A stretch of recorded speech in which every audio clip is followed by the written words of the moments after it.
Hey guys, welcome to a different type of video. Today we'll be doing a keep, sell or loan for the Arsenal squad for the upcoming season. Of course this is last season's squad in front of us, but we will be doing a keep, loan or sell for the Arsenal 2023-2024. Of course there are some players on the list that either have been sold or have signed a contract.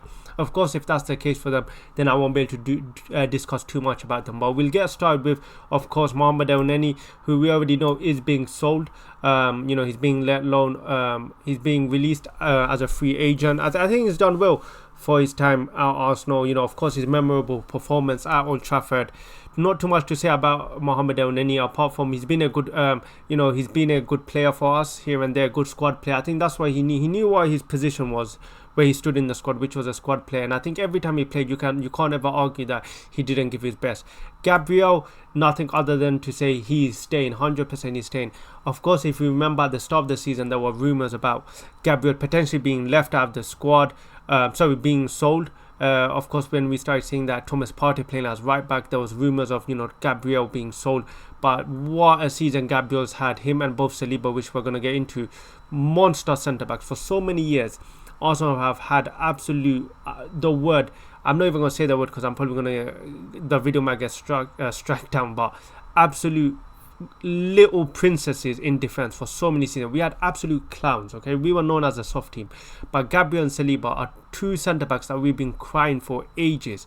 And what a player Gabriel's been for. I think that less than £30 million when you look at it. He's come as one of the first signings of the Mikel Arteta project, and one investment he's turned out to be. Kai Havertz, keep. When Kai Havertz first joined, I've said it, I was not a big fan of Kai Havertz because, of course, when I saw him at Chelsea, he wasn't playing too good. But when he's come out also, especially the last 10 games of the season, you look at the performance Kai Havertz has been dropping, and big players need to show up in big moments, and in those final 10 games Kai Havertz has turned up, and I think we finally found his position, which is a striker. I think Kai Havertz is no longer a midfielder. I think his best position is a striker. It's going to be interesting to see what we do with him next season. Are we going to continue playing him as a striker? Of course, for me, you have to play him as a striker or just don't play him in midfield. It's useless. When you play him as in a midfielder, you restrict his ability. He is a striker from now on. Of course, he's not our number 9, but he is a striker. I think that's his best position at Arsenal. I think this is Carhin. I'm going to say loan. I'm not going to say too much about him because I just don't know. Gabriel Jesus. Now, this is a player. For me, I would keep him, okay? Now, I'll tell you why. Gabriel Jesus here, when he's come to Arsenal, him and Zinchenko both came and they elevate our side. We are now at a time where they are now simply just not good enough to be our starting 11. Now, for Jesus, this could be for multiple reasons. I think injuries was a big factor for Gabriel Jesus, because when you remember when he first came on, those first 3 games in that pink shirt, Gabriel Jesus was a completely different monster of a player. And unfortunately, the injuries I think has took a toll on him because he's constantly offside. I think that's one thing about Jesus, he's always offside. But one thing with Jesus that I'll always give, I think what he's turned out to be is now more of an impact player, and I think that's what we need. I think also at that point where we need to make our bench better. I think Jesus has gone to that position where he is now a off the bench impact player. Now, a lot of fans might disagree, but I think we should keep Jesus. I think just because of how versatile he is, he's not the best striker, but he can play up front, and he offers something different to Kai Havertz. He can also play as a winger as well. So I think that's why we should keep Jesus. And on the ball, Jesus, by the way, on the ball, there is no arguing what Jesus offers. He is quality on the ball, but it's just that lack of killer instinct that's one thing that always holds him back. From being that complete striker. Because if this guy started getting goals, I'm saying 15 goals a season, I'm telling you, people would label him as one of the top strikers in the league. It's just some games where it's just some moments where you feel like he needs to pull the trigger, he just doesn't pull the trigger, and I think that's what puts I think that's the difference between a top class striker and an average striker. But as a player, he is brilliant, and I would keep him. I remember when he came on against Bayern, completely changed the game, and I would keep him still. Jorginho, of course, he signed the contract, so we have to keep him. £12 million, or I think £10 million. And he's given us, this season, I am surprised of how much he's played, but he's played every time he's come on, he's played really well. Of course, one thing about him, he's hardly injured, but because of how old he is now, we have to start managing his minutes. Kiwior, I would keep him as well. A guy. Let's not remember when Kiwior first came in that the start of the 2024 run. Guy was playing immense. He wasn't getting the praise he deserved, but the guy was completely immense. Can defend well. Yes, on the ball, he isn't the best, but I think we realized. I think Arteta realized that because when we started playing in 2024, like the earlier 2024, you could see that that he stopped inverting Kiwior, and I think he started inverting Benoit. And I think Kiwior was never a centre back to invert. I just don't think he's that good enough on the ball to be inverted. And I think when Arteta switched the system and made him start staying back, you could see a more improved Kiwior. And for 50 million or wherever it was, he was a really good. For what we got, you can't argue. But at the same time, of course, it's that buying game that really, I think after that buying game, I don't think we saw him. But Kiwior, I would keep him.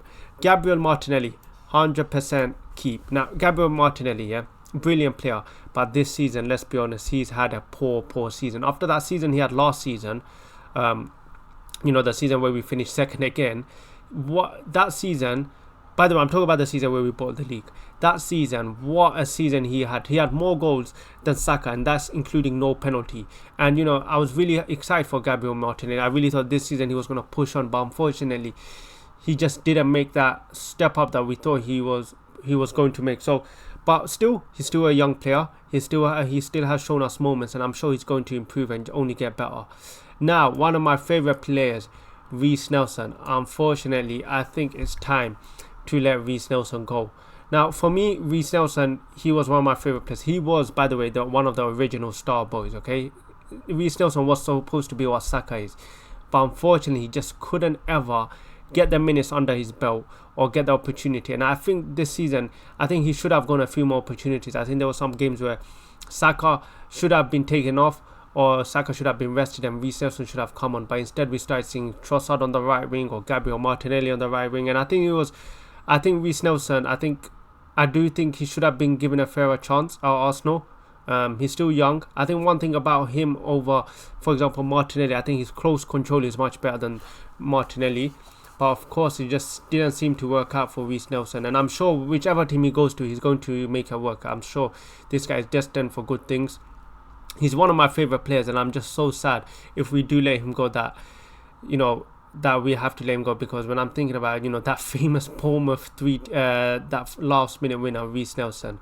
But yeah, the next player is Eddie Nketiah. Unfortunately, Eddie Nketiah has to be sold for me. Now, Eddie Nketiah is a player that I would say always works hard. He's a player that never complains, and you saw in that Amazon documentary. But it seems that his time at Arsenal is slowly coming to an end. He is now gone to a third choice striker. Not only is he behind Jesus, he's behind Havertz, he's behind Jesus, and I don't think Eddie Nketiah, he's the type of player that wants to sit on the bench. He strikes him as those players that are hungry, wants to get minutes. And he is, when you look at our team, he's the pure striker. He's the only pure striker that we have, a proper number 9. Of course, when we are trying to compete for the league, win trophies, major trophies, Eddie Nketiah unfortunately just isn't the required level that we need. It doesn't mean that he's not going to be good in the future. I'm sure he will be. I'm sure when he joins a new team and he's playing more regular minutes, you will see him become better, and you will see him get the praise that he deserves. Last season, I think one thing with Eddie Nketiah, I think he's an easy scapegoat for a lot of fans. But I'll be honest, I think he has one of the better finishes in our team. Of course, you have to remember that Sheffield United hat-trick he did. One of the best hat-tricks I've seen at Arsenal this season. But yeah, I think wherever Eddie Nketiah goes, I am sure he will flourish. Next player, Martin Odegaard. Enough said. Keep. I'm not even going to say anything more. 30 million, by the way. Arsenal captain. Never injured, by the way. And he leads by example. I'm not going to say anything, but this guy, we're keeping him. Thomas Partey. So, one thing about Thomas Partey, when he's come, brilliant player, okay? Brilliant player on his day. £50 million. Came in, Rolls Royce type of midfielder. And on his day, he makes that midfield job look so easier. And he's so calm, so collected. But the injuries does not help this guy's record. This guy is constantly injured, and it doesn't help when we are playing in so many competitions. We are literally burdening Declan Rice with so many games. And for how good Thomas Partey is, of how good I can argue Thomas Partey is, when you are injured and you can't play, you offer nothing. We need players to stay fair, and unfortunately Thomas Partey, he's on that sale category. Next player, Aaron Ramsdale, for me, sell. Now it's not just because I want him going as well, but it's because I do feel he will leave. I think Aaron Ramsdale is going to be seeking first team minutes. You know, the way the season ended, two Brentford games look very shaky. I think his confidence is shattered right now, and I think he's on his way out. Where he's going to go, I'm not sure, but I'm definitely sure he's going to be off to a Premier League team, maybe a Newcastle or wherever it is. But I want to, I think it's time for Arsenal and Ramsdale to part ways right now. We only signed him for 25 million or whatever it was, and when you look at what he came with, low expectations and really delivered. But unfortunately, when we are trying to compete for the league, you have to elevate the level. Saka, keep. No discussion. There's literally nothing to talk about with Saka. Everyone knows what Saka is. We're keeping him. Smith Rowe, for me, keep. This is the final season for me for Smith Rowe. We have to keep him for one more season. He managed to stay fit near the end of the season. He just didn't get the minutes.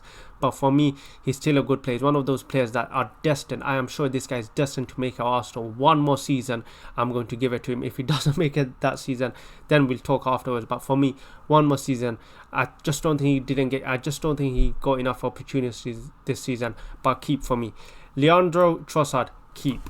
This guy, what a signing he's turned out to be. When you look at what we could have signed in Mudryk, Leandro Trossard came for £25 million, and he has become one of the most clutch players in this season. Guy has scored 14 non-penalty goals, and you're talking about big goals. Bayern Munich comes on, scores the equaliser. Wolves scores the winner. I think it was the other Bournemouth, where the game is 1-0. The game's getting shaky. Comes on, scores the winner. Manchester United scores the winner. This guy has been a clutch player, and I'm sure there's been more goals. I just can't remember off the top of my head, but this guy has been a clutch player for only £27 million. He's so versatile. Can play up forward, can play on the wing. We keep Leandro Trossard. Fabio Vieira. This is a hard one. For me, it's between keep or sell. For me, this is a hard one. I would say, you know what? Give him one more season. I would give Fabio Vieira one more season. Just like Smith Rowe, I would give him one more season. I also think injuries also took effect on him, and unfortunately we were at a part of the season where we could only rely on players that are 100% ready, and unfortunately because he was injured, lacked much match fitness. But for me, this is Fabio Vieira's last season now. Also, Ben White, keep. By the way, Ben White, this is why I will keep. £50 million came with huge pressure, so much doubt from the media, of course. Well, and it all came from that Brentford game. But this guy is never injured, always plays, always gives you a steady performance. He's not the flashy type of player that is going to, give the Ronaldinho type of cross or Ronaldinho type of pass. But one thing about him, he always gives you 100%. And he's a bit of a dirty player, which is something that Arsenal lack. And he's never injured. Zinchenko, for me, this is a hard one because Zinchenko played. I'll be honest with Zinchenko. He played really poor. What a poor season by Zinchenko this season. I don't know. This is a hard one. Do I keep him or sell him? It depends. If the price comes, if a good price comes for Zinchenko, I would get rid of Zinchenko. I think similar to Jesus, I think we are at a stage we have now gone past Zinchenko and Jesus, but I'm sure they're still good enough squad players. So for that, I will keep Zinchenko. However, if a good transfer offer comes for Zinchenko, I'll be happy to let Zinchenko leave. Sambi Lokanga, sell. Unfortunately, Sambi, by the way, when he first came, I remember this guy. This guy came from Anderlecht with literally no expectations. Of course, there was so much hype around him by Vincent Kompany. By the way, Vincent Kompany scammed us. One thing about Sambi Lokanga, technically brilliant on the ball, okay? And I do think a lot of Arsenal fans were harsh on the guy. He's still young. Against Luton, he played really well. There were so many games. I think in Luton, he played. I know they got relegated, but he was one of the better players. Technically, he's a really good player. But I think Arsenal, I think there was like an interview recently where he has announced that he's likely to be sold. We don't know where, but I'm sure he can make it to another Premier League team. Marquinhos, sell. Yeah, sell. Declan Rice, keep. No, don't even need to say anything more. Timber, keep. So unlucky that we couldn't see a full season by Jurgen Timber. He's a fullback that is something completely different to what we have. So comfortable on the ball, can even defend as well. And oh yeah, by the way, I know I put Declan Rice on keep, but what a signing Declan Rice has been. £100 million, and not one person mentions this guy's price tag. And he just showed you how much of a good season Declan Rice has had. Never injured, always gives 100%, adds goals, can drive forward with the ball. £100 million. Literally, not one person mentions the price, and he just shows you how good he is. Cedric Suarez, we already know it's been sold. Runarsson, sell. Kieran Tierney. This is one that I was thinking about. Tierney, with one thing that he offers compared to all of our fullbacks, he is one of the most unique fullback positions that we have. He is an overlapping fullback, and that is when you look at the defenders we have, the fullbacks we have, none of them overlap compared to Tierney.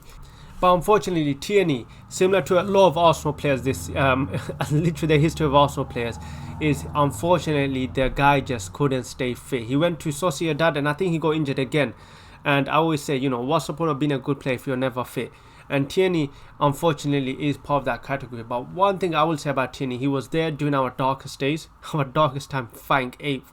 And, he was one of those players that we looked there, who we looked for hope. We looked at a left back for hope. He was always overlapping. But unfortunately, the game has just gone past him. And I think another thing about that, I think the Mikel Arteta also has a part to play in that. I don't know why we spent the half the season when Tierney was there trying to invert Tierney. Tierney clearly is not the type of inverting fullback. He is a fullback that can overlap. And that's exactly something that we needed this season. I think we needed a fullback that can overlap, because I think our fullbacks, Kiwior, Yuri Timber, Ben White, these are all fullbacks that are not known for overlapping. Zinchenko is not going to overlap. Tierney has something that we don't have right now, which is an overlapping fullback, where if the game is going a bit different, we have that that different play style that we can use. I'm talking about like his FIFA, but we can change it up. But unfortunately, because of his injury record, and I think as well, I do think Tierney will be sold. Saliba, no discussions to be had. He's being kept. Of course, what a season, what a player. For only 25 million, I don't know how much we signed him for. This guy is going to reach world class. I'm 100% certain of it. What a season, so comfortable, and what a defender. If I keep talking about Saliba, we're going to be all day. Tomiyasu, I'll keep Tomiyasu. And the reason why I'm not going to 100% keep him is because this guy, his injury record is so poor. This guy cannot play more than 5 games a season, 5 games in a row without getting injured. This season he has played a few more games, but yet again he has been injured. Like, he played 2 games, 3 games, we see he's now injured. So, but he's still a good player. He's one of the most, he can play, if you look at, he can play right back, centre back, and left back. He's the most versatile player we have in the team. Like, name me another defender that can do that. So for me, we keep Tomiyasu. And that is a theme around the Arsenal players, where they are all versatile. You look at Tomiyasu, you look at Yuri Timber, you look at Ben White, you look at Leandro Trossard, Smith Rowe. These are all very versatile players. Kiwior, even example, Jesus, Havertz, all versatile players, and I think that's a running theme across this Arsenal team. The goalkeepers, the academy goalkeepers, I'm just gonna loan them for now. David Villa, I would say we keep him. We just signed him anyways. Of course, he's made to be permanent. He has won the Golden Glove. For me, he's done well this season. I think one thing about David Villa compared to Ramsey or Runarsson, is that he's very commanding. Every cross that comes, he comes and collects it. So for me, we keep David Villa. He's going to stay anyway. So even if I said I want to get rid of him, the guy is going to stay anyways. The deal has been made permanent. Nuno Tavares, unfortunately, he is going to be sold. And I think that's quite obvious by the ending of his Arsenal career. I think he's at Nottingham Forest right now. I think at Marseille played quite well when he went on loan. But I think Nuno Tavares, he's going to be. He came with Sambi Lokanga as well. But I think, and there was actually a period where he was our number 1 left back at one point. But unfortunately, one thing about him, he's prone to making mistakes. But I'm sure, he's still young. He can always get better, and there was even some discussions of him playing as a winger because of how unpredictable he is. That's one thing that he has over the rest of our fullbacks, is how unpredictable this guy is. You don't know if he's going to cut in, you don't know if he's going to go wide, you don't know if he's going to shoot from 50 yards. Just an unpredictable player. But for me, that's the team. So in total I'll be selling 1 2 3 4 5 6 7 8 9 10 11 players. That's what I'll be selling. But yeah, let me know in the comments what your thoughts are. Do you guys disagree? Do you guys agree? Maybe do you think I missed out a player that you think I should have kept, or maybe I should have sold? Let me know in the comments. Remember to like the video, subscribe if you're new, and I'll catch you guys in my next video.